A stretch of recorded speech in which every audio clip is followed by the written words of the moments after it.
A mother's love, quietly performing these three actions, your children will enjoy lifelong blessings.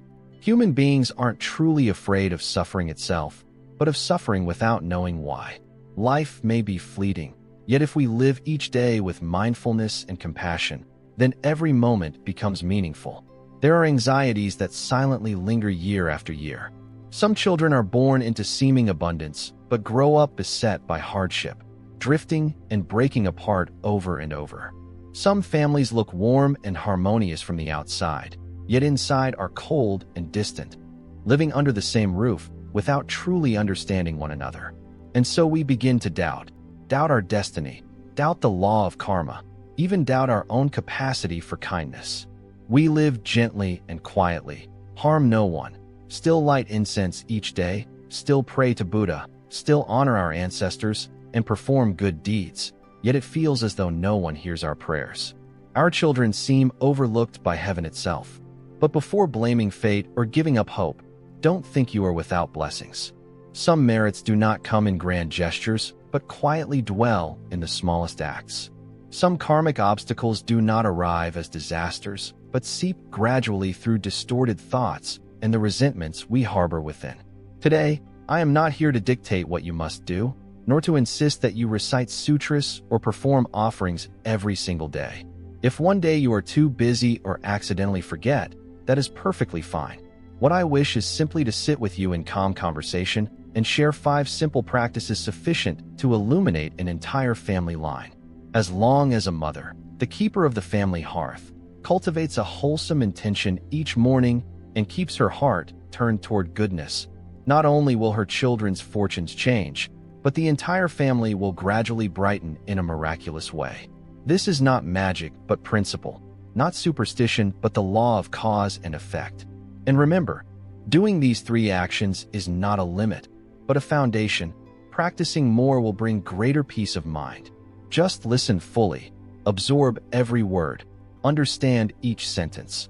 Perhaps you will not only preserve blessings for your children, but also open a new path for your own life. Now, please settle your mind and listen, for what follows may be the answer you've quietly sought for so many years. First practice, let go of resentment. Maintain a compassionate heart and refrain from hurtful words so that your children inherit virtuous karma.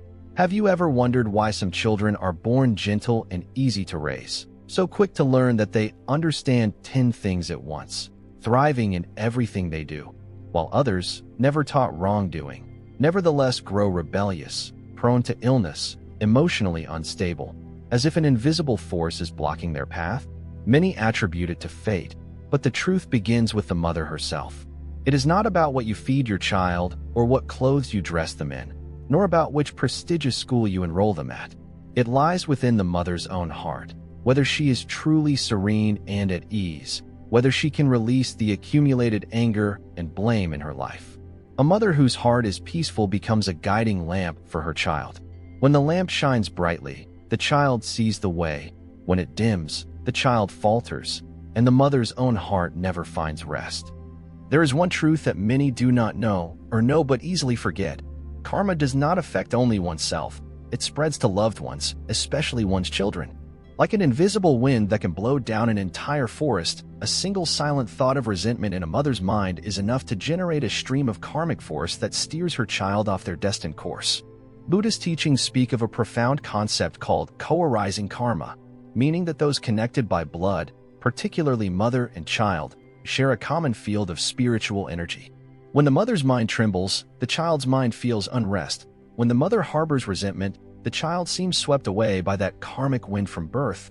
When the mother sighs in complaint, the child absorbs that discontent and grows up with a heart full of thorns.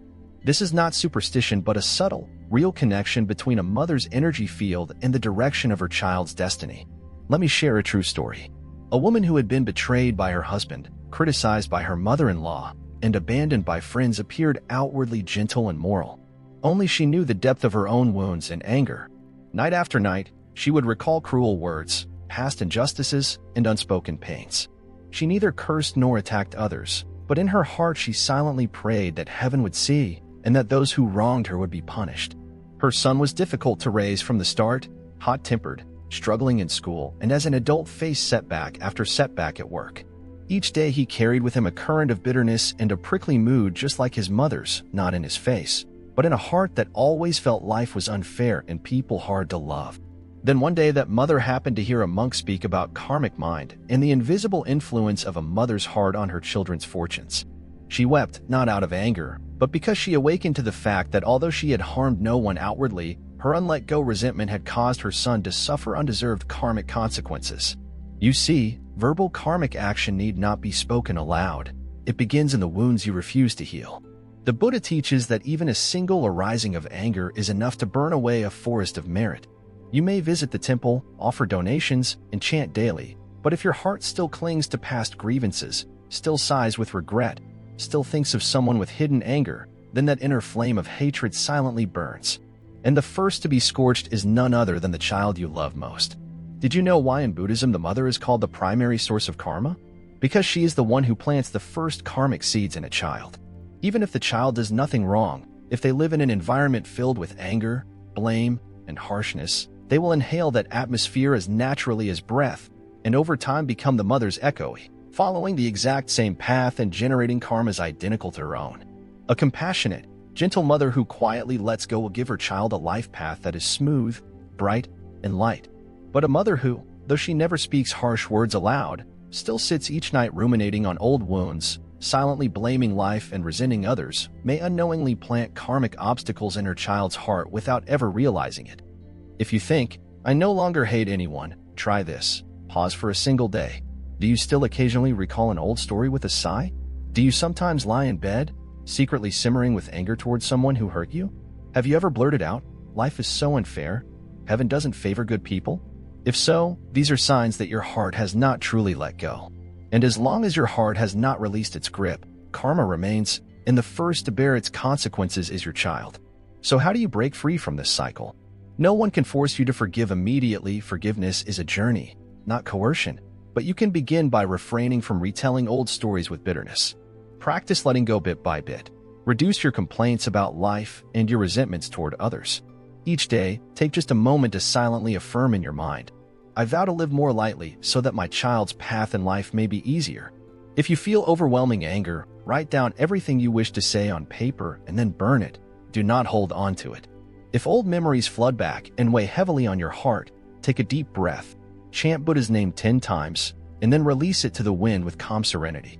For no one can bear your child's karmic burdens except to yourself.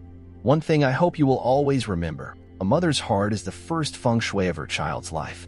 When a mother's heart is bright, her child walks in light wherever they go. When a mother's heart is heavy, her child carries stones in their heart wherever they go. Letting go of resentment is therefore not about forgiving someone else, but about restoring to your child a flow of lightness, a patch of peaceful sky, a path less burdened. First principle, it may sound simple, but if you cannot practice it, then even 1,000 prostrations and 10,000 sutras will not prevent your child from suffering without understanding why. Once you have absorbed this truth, let your heart truly settle, really settle. And when you are ready, we will move on together to the second principle, the next lamp to illuminate the path of transforming your children's destiny. Walk with me onward. For each of these principles is a stepping stone that builds a solid road upon which your family's blessings may blaze brightly. Second principle, deeply believe in cause and effect. Teach your child to avoid evil karma, encourage virtuous living, and guide them in the Dharma. I tell you something that many parents realize only when it is too late. Wealth is not the greatest inheritance, nor is book knowledge the strongest armor. Faith in the law of karma and a life lived in harmony with that law are the foundation determining how far a child will go and how firmly they will stand. Why faith in karma? Because if one believes only half-heartedly, one does good only when others are watching. If one does not believe, one lives calculatingly, cunningly, and selfishly. But when one truly believes, one's good deeds become as natural and persistent as breathing, needing no reminders. Yet belief alone is not enough. You must teach, not merely with words, but by the example of your own life. You can tell your child 100 times to be kind and moral, but if you yourself lie about small matters, joke at the expense of others' goodwill, or sneer, good people always suffer. There's no point in living virtuously. Then you have unknowingly sown in your child's heart a warped field of doubt and a lack of faith in rightness. A child raised with skepticism about karma and a distorted view of good and evil will step into the world with trembling legs. No matter how talented or temporarily successful they may be, they will sooner or later slip into bad karma, for they have no moral ground on which to stand, and that ground begins with you. Let me share a true story recorded in the Pali Canon. A laywoman in the Buddha's time, neither powerful nor wealthy like royalty, was honored as the foremost among female donors and credited with creating merit for her entire lineage. She had 10 sons, 10 daughters, and over 30 grandchildren, and all of them lived virtuously and practiced the Dharma without straying. Their harmonious family life was not due to luck, but because she planted the right seeds from the start. Each morning, she had her children recite sutras and listen to the Dharma as an indispensable part of the day. When her children erred, she did not strike, scold, or admonish. She simply told them a story of cause and effect from the Buddha's teachings. No threats, no violence. Merely planting in their hearts a deep understanding of sowing and reaping. As a result, none of her descendants ever suffered from the consequences of their actions, for from childhood they learned to understand and correct themselves in stillness, like water quietly seeping into the earth, silent yet enduring. And what of us? We too want our children to grow into good people, yet we teach them with harsh words, with shouting, with comparisons and pressure. We want them to be selfless, yet we teach them to fight for advantage. We want them to be virtuous, yet we warn that being too gentle means getting taken advantage of. With just a few such remarks, you sever the first root connecting your child to the law of karma. When a child no longer believes in cause and effect, they live by reaction, emotion, and habits of retaliation, competition, and greed.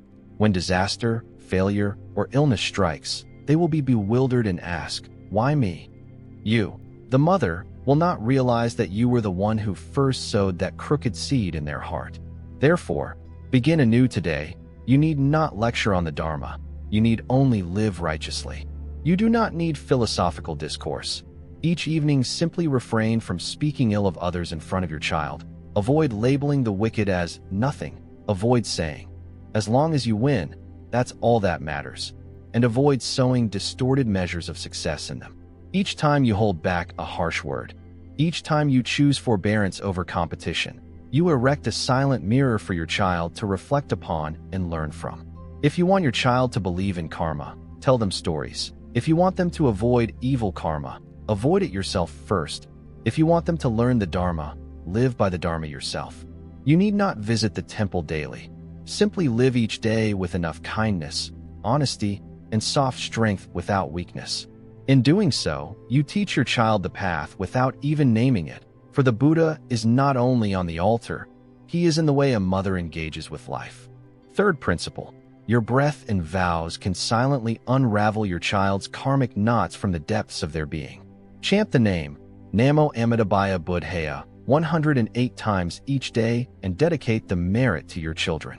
Many hear this and dismiss it as mere religious routine, but few understand that chanting is not superstition but an act that transmutes karma. It opens the door to blessings for your children and for yourself, using nothing but your breath. Pause a moment and consider.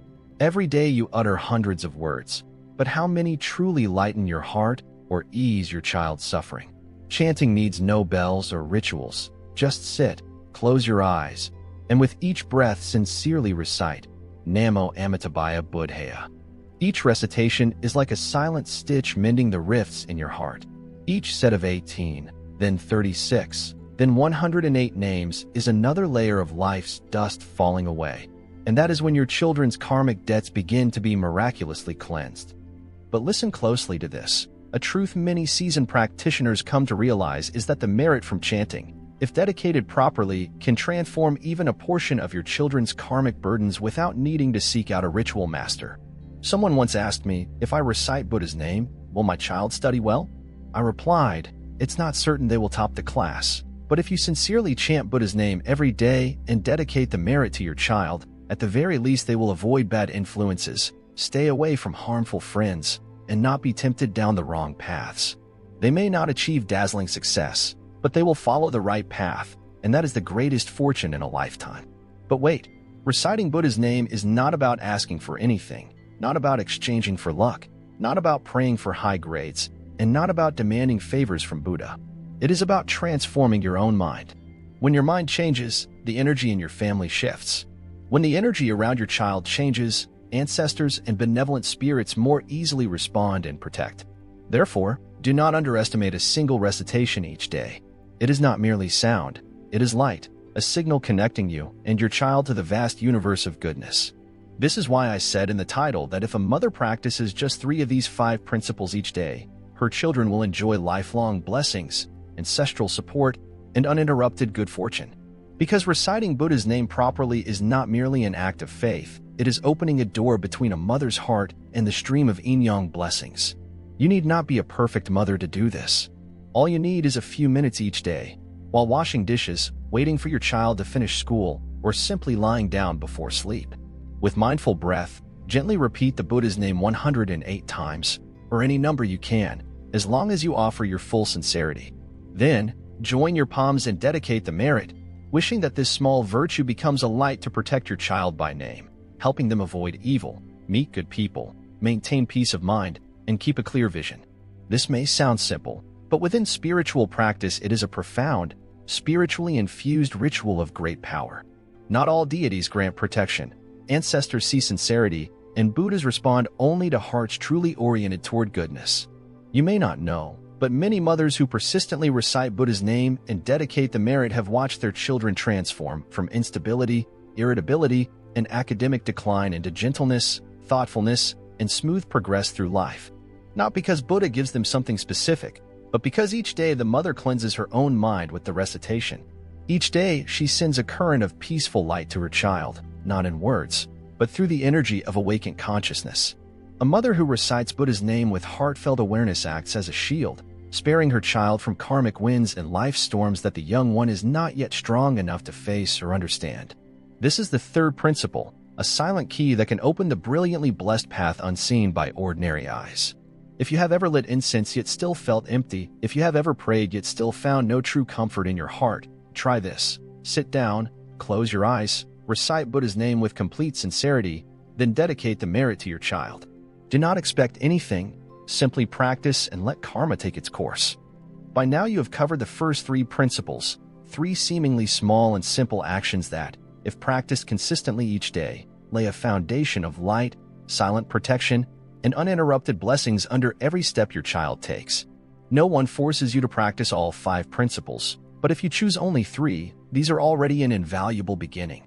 Because sometimes, when a mother keeps her heart steady and her intention sincere, her child embarks on a wholly different journey, one of blessings, invisible ancestral support, and luck as light as the breeze yet never departing. If you wish to go even further, if you want to cultivate your deepest aspirations, or simply learn which of the remaining 2 principles best fits your current situation, please continue to listen. Each of the 5 carries its own role, and when you embrace the one that resonates most deeply, the blessings you receive will be not only sufficient but complete. One thing many mothers overlook is that while our children learn much, from academic knowledge to soft skills and career guidance, they often lack one essential thing: the power of heart protection. A child may be talented and ambitious, but without protective heart power, they are easily swayed by emotions, drawn into bad company, led astray, or even entangled in karmic knots they cannot understand. The miracle is that the person who can convey the strongest protective power to a child is their mother. Here is something few notice. Each time you call your child's name, you connect with them through an invisible current. But if you transform that name into a vow, instead of sowing anxiety, you transmit a gentle, enduring blessing. The simplest method is to use your child's name in a daily vow. No elaborate ritual, no complex formula, just a quiet spot, steady breath, and a silent, sincere heart. For example, you might silently repeat, Namo Amitabhaya Buddhaya, I vow that my child Nguyen Van A will be free from harm, have clear wisdom, avoid evil and encounter goodness, with a peaceful mind and bright intellect, never losing their way. It sounds simple, but this is a silent cultivation practice of a mother's love. It is a pure spiritual connection without form. No bells or drums required, only a mother's heart shining with faith, goodwill, and mindfulness toward her child. Buddhist teaching speaks of wholesome verbal karma, meaning words can generate good karma. Each time you sincerely chant your child's name, you establish a small sanctuary in your heart, sending loving energy through your child's layers of karmic conditioning, slowly untangling hidden knots and warding off dangers the child has yet to encounter. You cannot prevent your child from venturing into the world, but you can lay a soft carpet beneath their feet with genuine vows.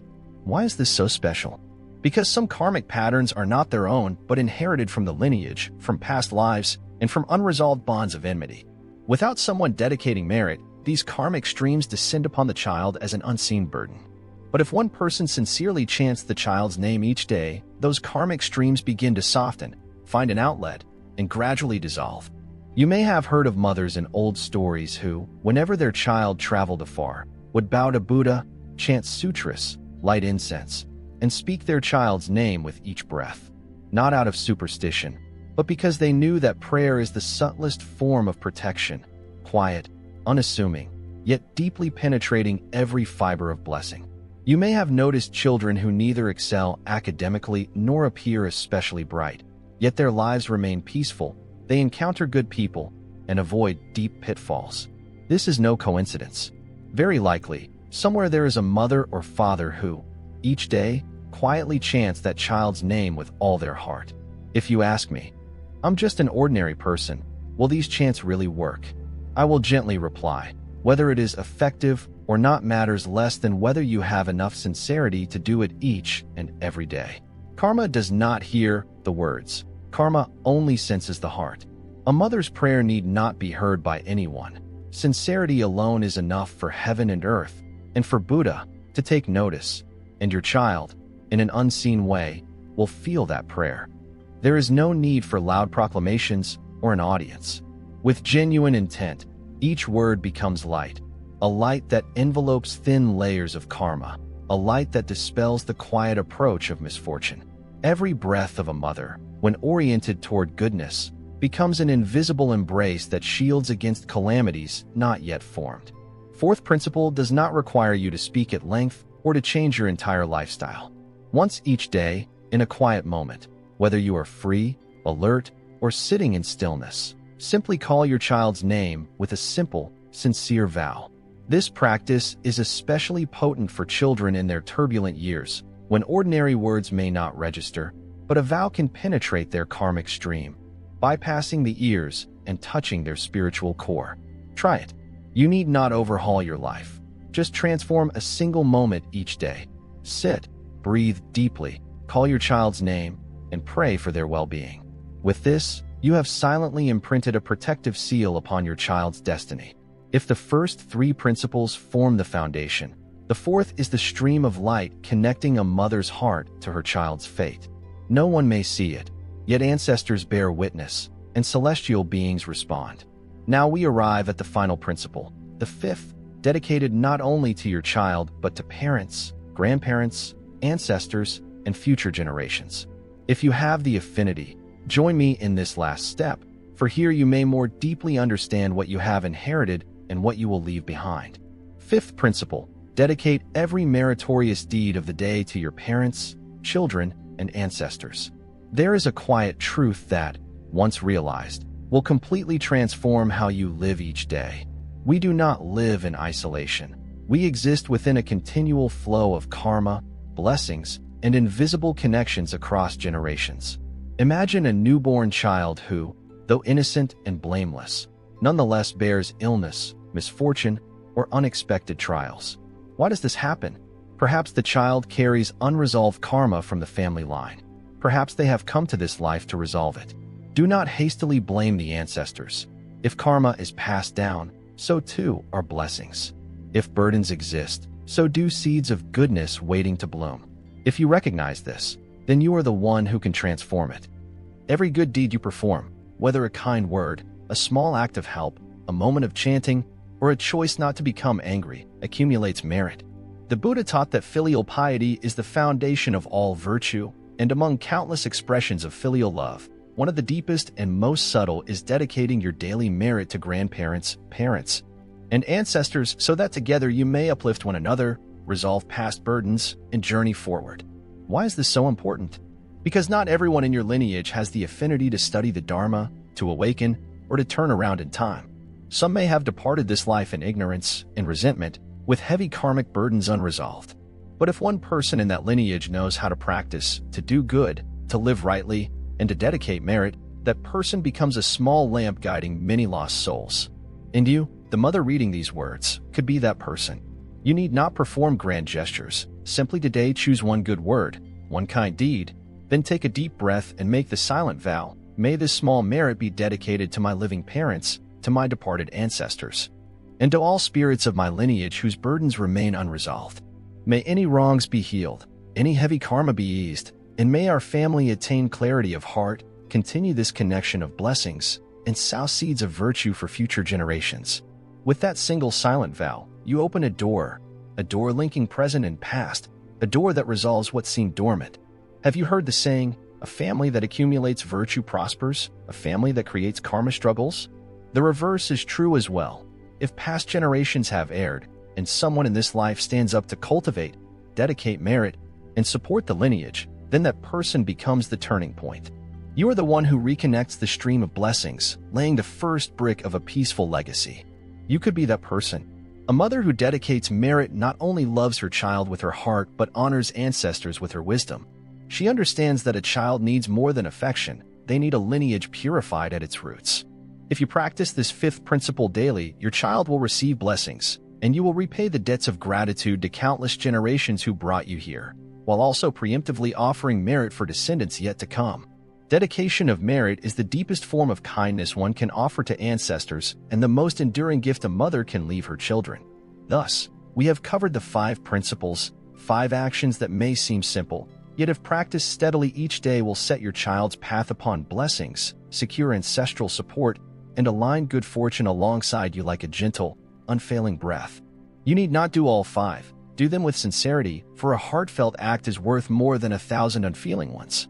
Now that you have listened this far, pause and ask yourself, which principle will you begin today?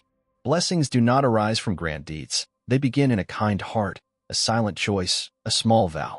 Perhaps today, with this single intention, your child and your family will embark on a wholly new journey beginning at this very moment.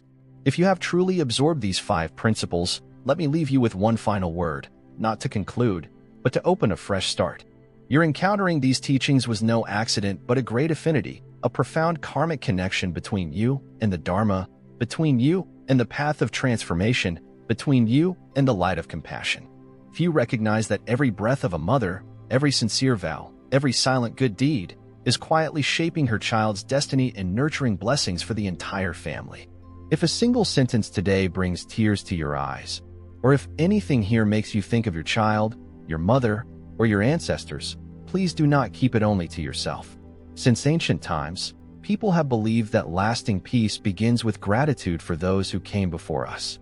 If you wish your life's path to be smooth, first learn to live in a way that makes your ancestors look down with a smile and quietly support every step you take in this world. Amid the noise of modern cities and the towering buildings that seem to block out the sky, we sometimes forget one thing. Our roots are not in glittering success or external achievements, but in the simple act of lighting an incense stick or placing a glass of water before our ancestors' altar. Above all, it lies in how we live each day, with filial respect, genuine humility, and a commitment to preserve our character as though it were a precious treasure.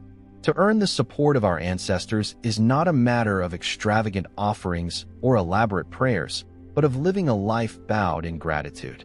No matter how wealthy a person may be, if ingratitude fills their heart, they are like a great tree hollowed out from within, bound to fall before the slightest breeze.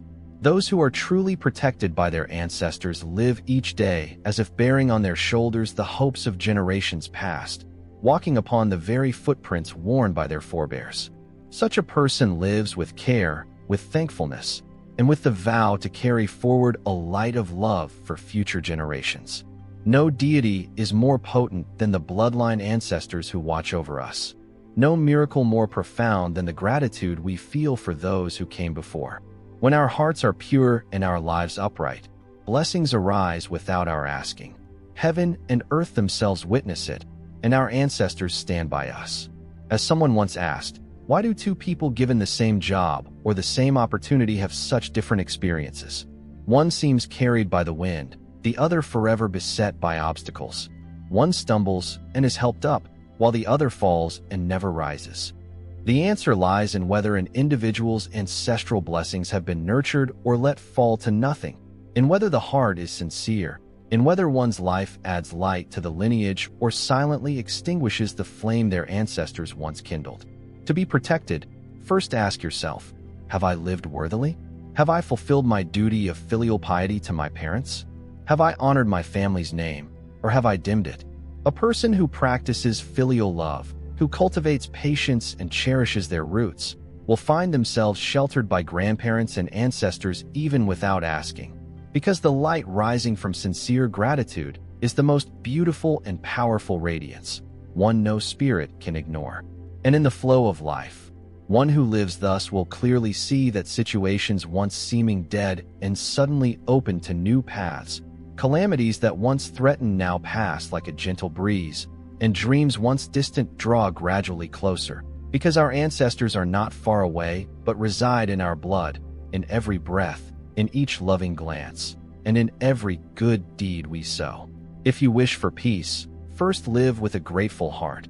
If you wish for success in your work, first live with sincerity and a life devoted to good.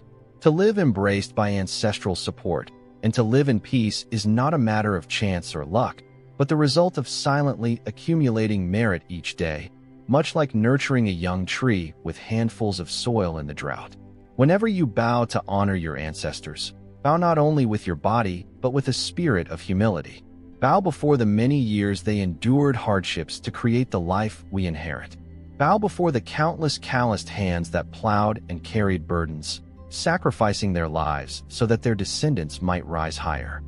If each day we remember that we follow in the footsteps of ancestors whose bare feet became dusty, we will naturally live more slowly, more deeply, and more kindly. Our ancestors demand nothing lofty. They only wish to see their descendants loving one another rather than harboring resentment, preserving virtue rather than surrendering it, enduring hardship rather than blaming fate. As the old saying goes, only when ancestors are virtuous will descendants benefit. But blessings, like a bowl of water, can run dry if not tended. One careless gust can spill it all. Therefore, to remain long under the protection of grandparents and ancestors, we must enrich our family's merit through our own lives, living honestly beyond mere promises, practicing humility, caring for the vulnerable, and sharing with others. This is how we add drop by drop to our family's stream of blessings. Conversely, living arrogantly, selfishly, without filial piety or righteousness harms not only our own destiny but also pains our ancestors, dissipates blessings, and makes our path harder. In today's world, where people easily forget their roots and chase after vanity and wealth, those who preserve filial piety and gratitude are swimming upstream toward the light. The more we honor our ancestors and live rightly, the stronger our hearts become, and the more our careers benefit from divine support. It is no accident that some start with nothing yet steadily build fortunes, or that some who face failure are given a second chance. These are signs of those still under ancestral guardianship, still wrapped in ancestral blessings. But remember that ancestral blessings are finite. If we neither preserve nor cultivate them, but squander them in indulgent living, they will dry up like water in a drought. True peace is not merely the absence of suffering. It is maintaining serenity amid hardship, feeling fullness even in loss. To find such peace, first cultivate contentment, a heart satisfied with what you have, living parents, a gathered family, shared laughter at the table. To find peace, we must gradually let go of greed, envy, and resentment. Learn to see life with greater compassion. Understand that everyone carries hidden burdens, so we need not pour more fuel onto another's fire of sorrow. To find lasting peace, one must learn to let go of what cannot be held and to hold fast to what should never be released. Let go of anger and envy while keeping compassion. Let go of selfish calculations while preserving sincerity. Let go of unworthy concerns and cherish the small warm flames in the heart. A person who honors their ancestors, lives honestly, and carries a generous heart possesses the three greatest treasures needed to cultivate inner joy without seeking it elsewhere. How can one ensure that work always flows smoothly? Some toil day and night yet encounter endless obstacles, as if climbing mountains and crossing rivers. Others seem to tread lightly and find petals laid before them. Smooth success depends not only on talent or effort, but also on accumulated merit, heartfelt intentions, and daily conduct. First, one must live with integrity from thoughts to words to actions. No lies, no deception, no harming others for personal gain. In the unseen realm, ancestors and benevolent spirits perceive the true nature of every heart. A crafty person may fool the world for a moment, but cannot evade the law of cause and effect. One reaps exactly what one sows. This truth is as certain as the sunrise in the east. When we live uprightly and sincerely, we attract genuine people. Good meets good, and work flows with the wind at our backs. But when we live deceitfully, no amount of skill can prevent us from cornering ourselves. Second, to cultivate smooth success, one must maintain gratitude and humility. Be grateful to the parents who gave you life, to the ancestors who nurtured you, to teachers, friends, and colleagues who offered even a kind word, and even to those who challenged you, for they taught you patience. Gratitude is an invisible bridge to good opportunities and to people of kind hearts. Conversely, the ungrateful, those who only receive and never give, only take and never offer, will ultimately close the door on their own fortune. Third, one must sow good seeds. This need not be grand deeds. Each day, strive to be slightly kinder, one act of forgiveness instead of resentment, one moment of sharing instead of selfishness, one unasked for act of help. Such small virtues are like seeds planted in the soil of the mind. Given favorable conditions, they will grow into a tree of blessings and good fortune. Nothing arises by chance. All achievements, opportunities, and strokes of luck stem from the wholesome causes planted in the past. Thus, to ensure work flows smoothly, diligently cultivate good causes every day. Keep your mind pure and upright. Treat others with genuine sincerity. When your heart is good, auspicious connections will come knocking. When your intentions are honest, helpful guides will appear. As the ancients said, harmony among people brings prosperity in all things.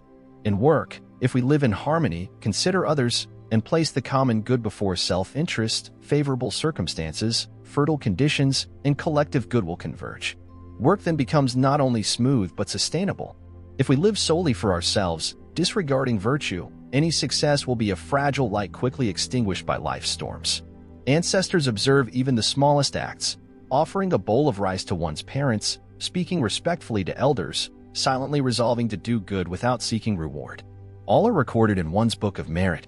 Those who cultivate merit in this way quietly light lamps along the path of their career, family, and destiny. When merit is sufficient, no plea is needed, an unseen hand will guide you past peril. Some mistakes, once made, shatter the root of ancestral virtue. To live under ancestral protection, to find peace, and to enjoy smooth success is to avoid severing the blessings that flow silently toward us. Certain wrongs, if not avoided, act like small cracks in a wall that widen over time until the entire structure collapses. Children, remember this. First, ingratitude is the greatest offense. Disrespect toward parents, scorn for grandparents, or disdain for the elderly severs blessings at once. If one's parents still live and one treats them without respect, care, or listening, then no amount of incense or offerings before the ancestors' altar matters. Ancestors do not desire lavish feasts. They only wish to see descendants love one another and practice filial piety. This is enough to delight the spirits and bring their support. If one fails to care for ailing parents, then even the grandest memorial becomes empty formality. Ingratitude cuts virtue at its root. One who is unfilial cannot hope for lasting blessings. Second, lack of humanity and righteousness, deceiving, betraying, or causing others suffering cannot escape the scrutiny of karma. Each time we harm another, we tear the merit net our ancestors wove. Such a person will inevitably reap bitter consequences. Third, arrogance and ingratitude. Believing one's success springs solely from oneself and denying the contributions of ancestors, parents, and teachers is pride. The more arrogant one is, the quicker one falls. True gratitude is not only spoken, it is woven into daily life as humility. One who boasts to their roots, even when stumbling, will find a hand to lift them.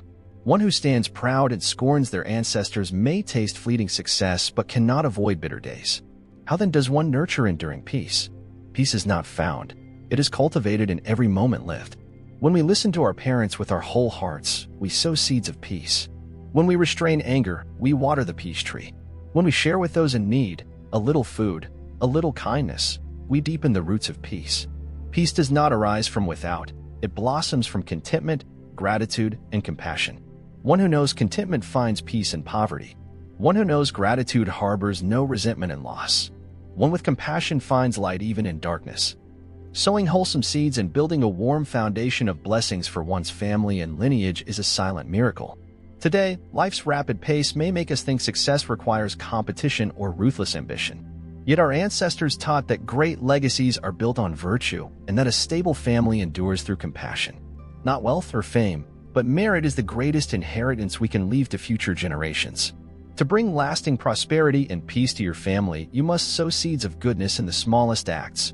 A gentle word to a loved one instead of impatience, a helping hand to someone who stumbles instead of turning away, a coin given to someone in need instead of wasted on fleeting pleasures. Each compassionate deed is like a wholesome seed planted in the soil of the heart, quietly sprouting and, when conditions are right, blooming into seasons of blessing. Some families may lack wealth yet remain peaceful, joyful, and united, their children respectful and their affairs running smoothly, signs of a lineage that knows how to cultivate virtuous karma across generations. By contrast, some dynasties rise to wealth only to collapse within a few generations through selfish and cruel living. Never underestimate even the smallest good deed. A single drop of water, though tiny, can merge into an ocean. A single flame, though weak, can warm a cold winter's night. If we wish our lineage to thrive for generations, we must sow intentions like mantras, thoughts like mantras, deeds like mantras, along with patience, love, and forgiveness. Every action today, however small, silently shapes our family's destiny tomorrow. Someone once asked, "I am but a single small member of my clan. Can I alone truly change my family's fate?" Remember, a tiny lamp can light an entire dark room. A small stream can polish a rock into smoothness. A single compassionate heart can illuminate the whole path. Our ancestors have gone before us, and descendants will follow. If just one person in a family awakens to kindness, vows to live with integrity, and prays for ancestors and kin, that merit is like a hidden spark that grows into a guiding light for the whole clan, leading them out of darkness toward peace. They say, if you want to see a family's future, observe how they honor their ancestors. If you want to see a lineage's destiny, watch the filial love of its children. Have you ever considered that every day lived with sincerity is like a silent sutra offered to your forebears? No elaborate rites, no lavish feasts, just each morning's moment of gratitude as a pure incense offering. Each moment of listening and patience with kin as a flower laid on your family altar. Each evening's honest apology for your mistakes as a small lamp illuminating your ancestors and their pure realm. Such a life, simple yet sacred, brings profound meaning. In the morning, before rushing out, pause for a minute at your ancestral altar, join your palms, and whisper, "Today, I vow to live with integrity, love, and patience, never sullying the sacred bloodline my ancestors entrusted to me. Just 1 minute each day, and you will never stray, for you walk forever under your ancestors' caring gaze." Whether in grand or humble tasks, remember to act with upright heart, dedicated effort, and honest intent. Each drop of sweat you shed for honest work nourishes your family's roots. Each time you resist temptation to keep your mind clean, your ancestors smile anew and silently bless your path. No one achieves lasting success by betraying their ancestors. Only those who uphold ancestral virtue reap enduring accomplishments.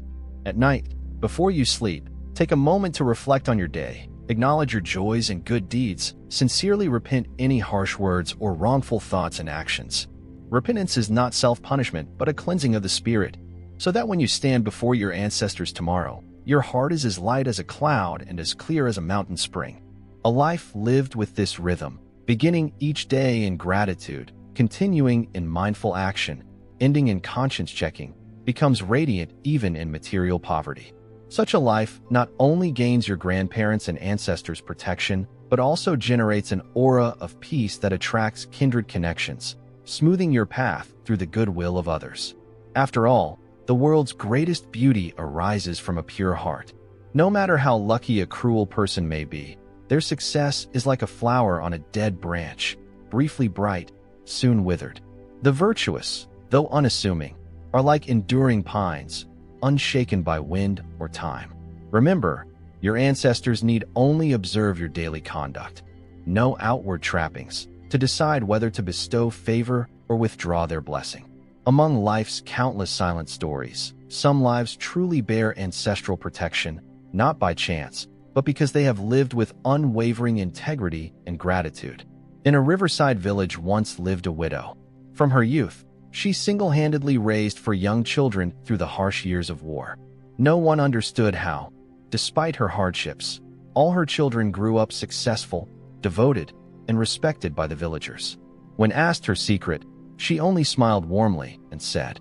I light a pure incense for our ancestors each day. I do not beg for wealth or fame.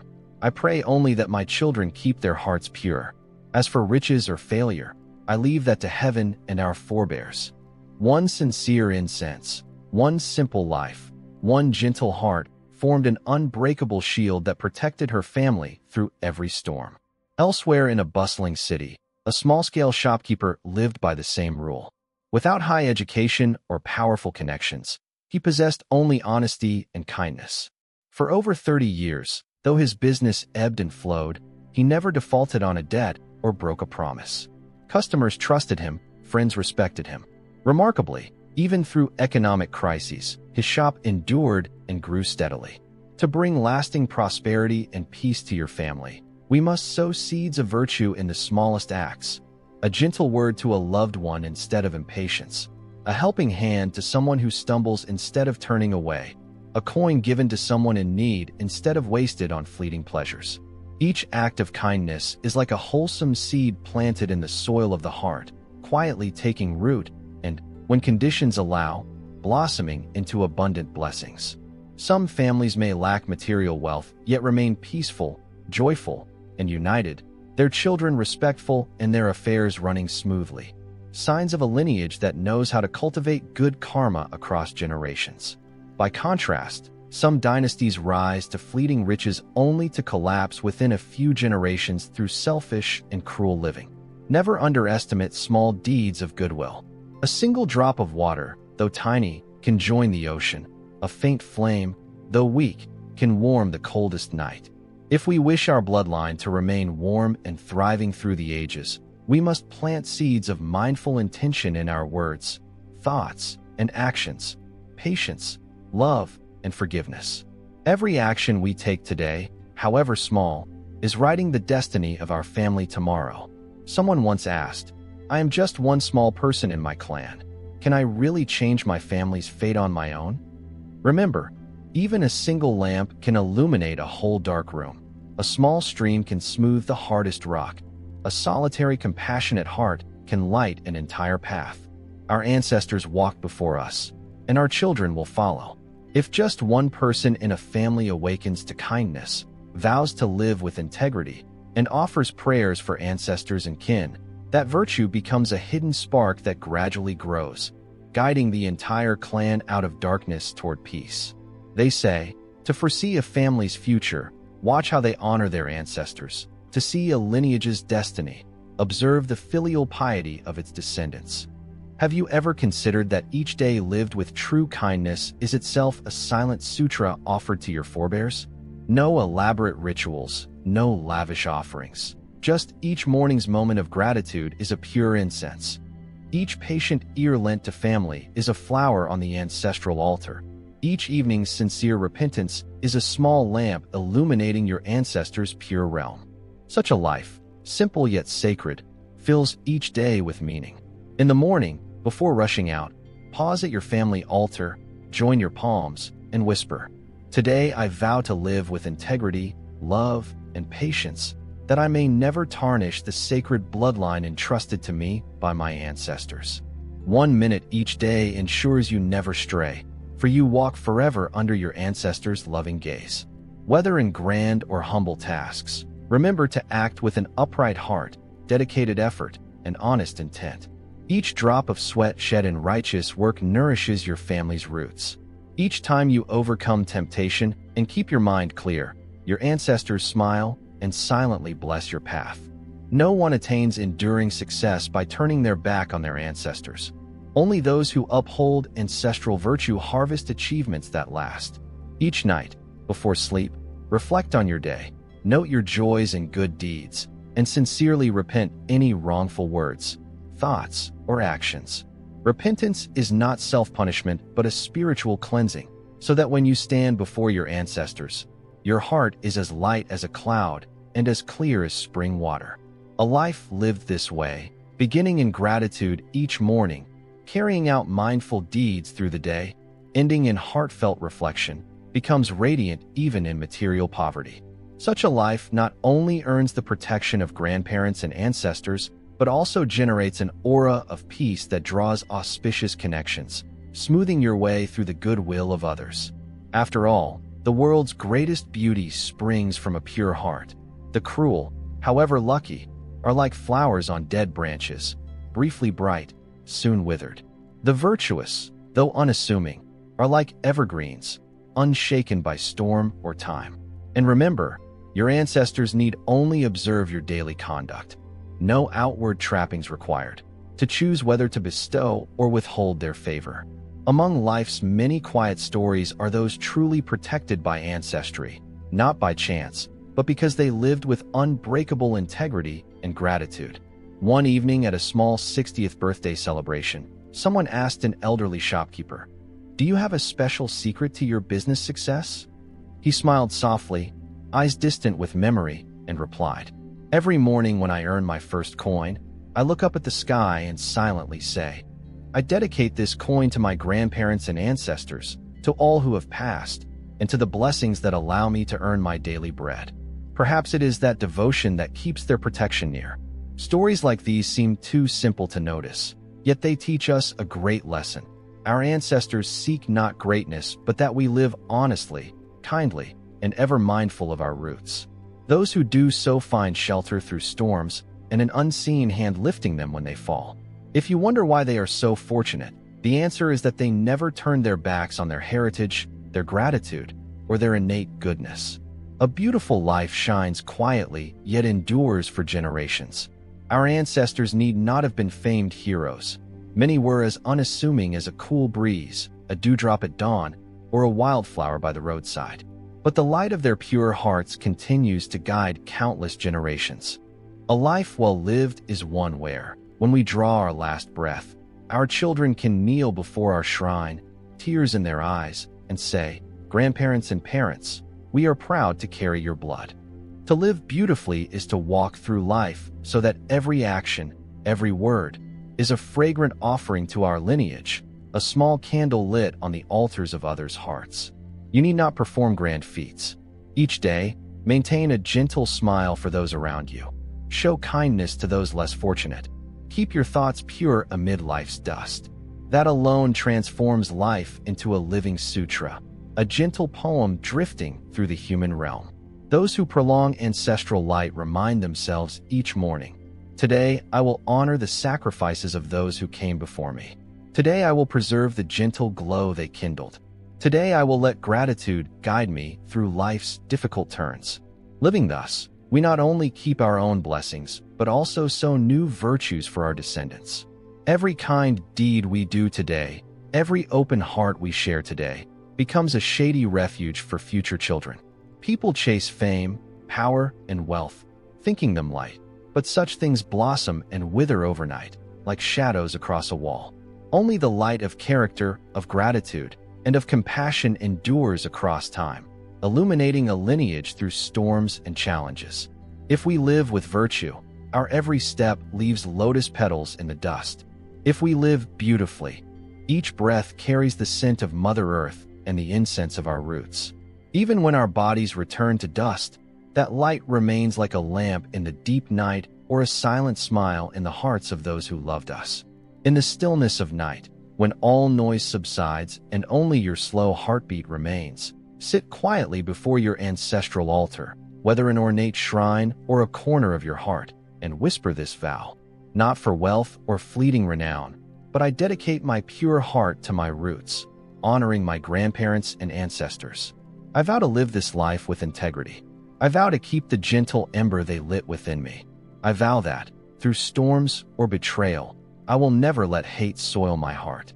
I vow that each step I take in this world will sow love, nurture faith, and extend blessings to my lineage. Should I falter, let my heart still turn toward the light. Should I grow lost, let my soul still echo the sacred call of my origins. I vow to offer every meditation, tear of compassion, and gentle smile to bring a season of peace to the world and to grant my ancestors a pure sanctuary in our shared spirit. I vow not to waste this human life. I vow not to bring tears to my roots. I vow to be a small light that, when I fade, still marks the way. Thus, we close each day, each month, each lifetime, not in pride, but in gratitude, not by the world's applause, but by our ancestors' contentment in distant realms. You lived well. You extended our light. That is the greatest blessing, one money cannot buy, time cannot erode, life cannot extinguish. If you have listened this far, I believe your heart is also quietly stirring with beautiful beats, the beats of awakening, of longing to live kindly in this impermanent world. I send my heartfelt thanks for the precious time you spent journeying through this Dharma talk with me. Among countless distractions, you paused here, opened your heart to receive seeds of wisdom and love. That, for me, is a beautiful affinity and a silent, complete joy. If you feel even a spark of peace or light from what I've shared, please press the subscribe button so we may meet again in future Dharma talks. Each subscription not only supports this channel, but also helps kindle another small lamp in a world too filled with darkness and chaos. Each share you make sows seeds of kindness, sending rays of hope to those who have lost their way, and perhaps a single sutra or story may rescue a soul adrift in suffering. Let us join hands to keep this light burning. May you always dwell in mindfulness. Though life brings storms, may you carry a lotus in your heart and walk this world with steady feet and a gentle spirit. Until our next Dharma talk, Namo Sakyamuni Buddha.